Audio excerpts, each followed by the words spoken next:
भट्टी साहब, मुझे सिर्फ ये बताइए सर कि इस वक्त दो स्कूल ऑफ थॉट हैं। एक है जो हसन अयूब साहब कह रहे हैं और इवन मरियम साहबा भी कह रही हैं कि एहतजाज की ज़रूरत कोई नहीं। नंबर वन तो ये कि नून लीग के इतने अच्छे काम है, ख्वाह 26वीं आईनी तरमीम हो या कुछ और हो, कि उनकी पॉपुलैरिटी ऊपर चली गई है जो सर्वे कराया मरियम साहिबा ने, तो फिर एहतजाज की क्या ज़रूरत है। और दूसरा सवाल ये है कि एहतजाज की कोई लॉजिक समझ आ रही है आपको? कोई इतने स्मॉक के अंदर और जब आवाम बाहर निकलने को पहले भी तैयार नहीं हुई, एहतजाज पहले भी कामयाब नहीं हुए तहरीक इंसाफ के, अब का एहतजाज का क्या देखते हैं आप क्लाइमेक्स? क्या फ़ायदा नुकसान? भाईजान दो तीन बातें हैं। पहली बात तो ये है कि अल्लाह मरियम नवाज साहबा को सेहत अता करे, अल्लाह उन्हें खैर आफियत से वापस लाए। लेकिन एक दुख तक होता है ज़रूर कि उन्होंने फरमाया कि दो मुल्कों में सिर्फ इसका इलाज होता है, ये जो गले का उनको प्रॉब्लम है, एक स्विट्ज़रलैंड में और एक बरतानिया में। तो 25 करोड़ जो लोग हैं वो क्या करेंगे? उनमें से अगर एक को या दो को या चंद को हो जाए ये बीमारी, खुद अल्लाह ना करे किसी को, अगर हो जाए तो फिर हम स्विट्ज़रलैंड कैसे जा सकते हैं या लंदन कैसे जा सकते हैं?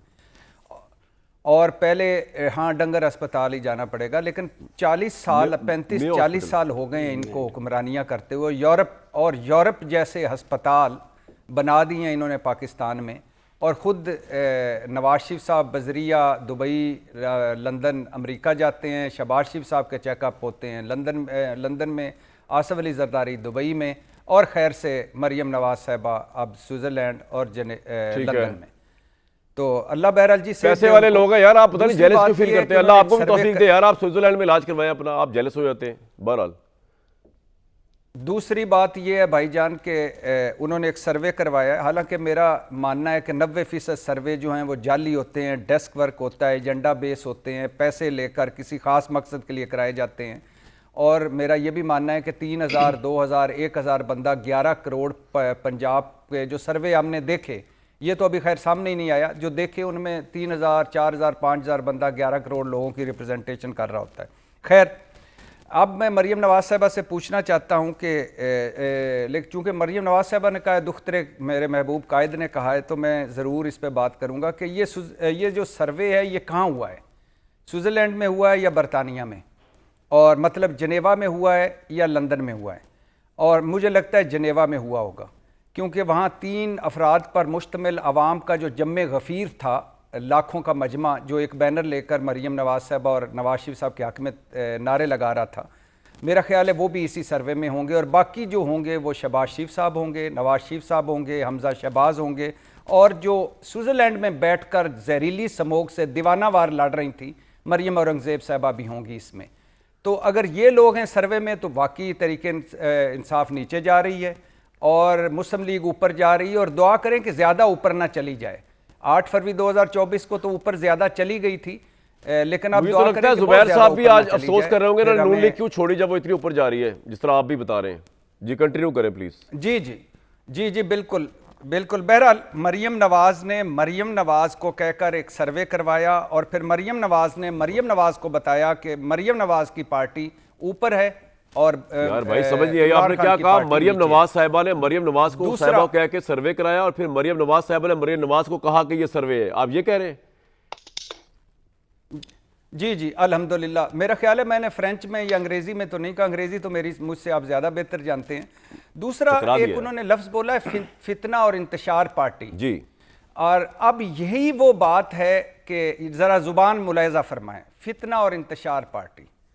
फिर इसके बाद नवाज शरीफ साहब बेबसी से कहते हैं कि गाड़ियों के पीछे भागते हैं, ताकुब करते हैं, और अंडे टमाटर फेंकते हैं, गंदे गंदे नारे मारते हैं। भाई जब तक आप अपनी ज़ुबान नहीं बदलेंगे, जब तक आप लालच, हिरस, इक़्तिदार के पीछे, डीलों ढीलों के पीछे भागेंगे, लोग आपके पीछे भागेंगे, जब तक आप इक़्तिदार के लिए डीलें ढीलें करेंगे, लोग आपका ताक़ब करेंगे, जब तक आप गंदी गंदी बातें करेंगे, लोग गंदे गंदे नारे मारेंगे।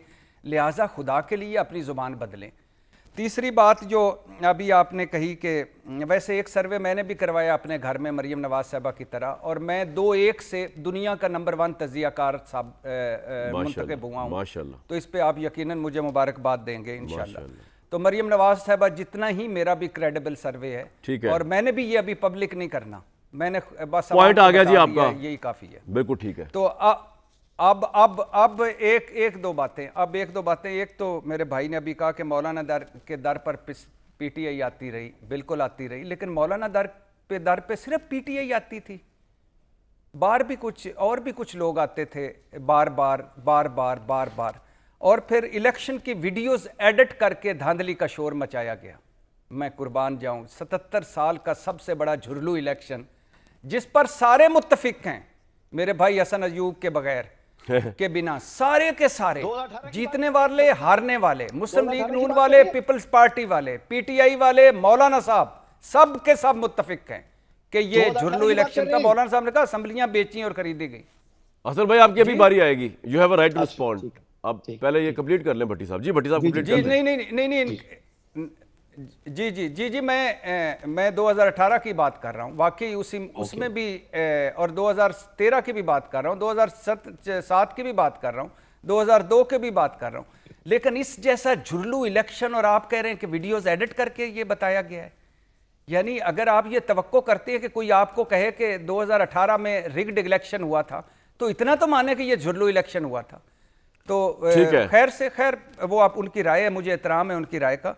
तो कहने का मकसद ये है कि भाईजान, ये मरियम नवाज साहबा की मुबैना तौर पर अपनी सीट ले लें, नवाज शरीफ साहब की अपनी सीट ले लें, शहबाज शरीफ का मैंडेट ले लें, तो उसके बाद क्या रह जाता है सर्वों का, और क्या कुछ किया जाता है, और जो स्मोग में छोड़ के बाहर पॉइंट आ गया जी, आपका पॉइंट आ गया।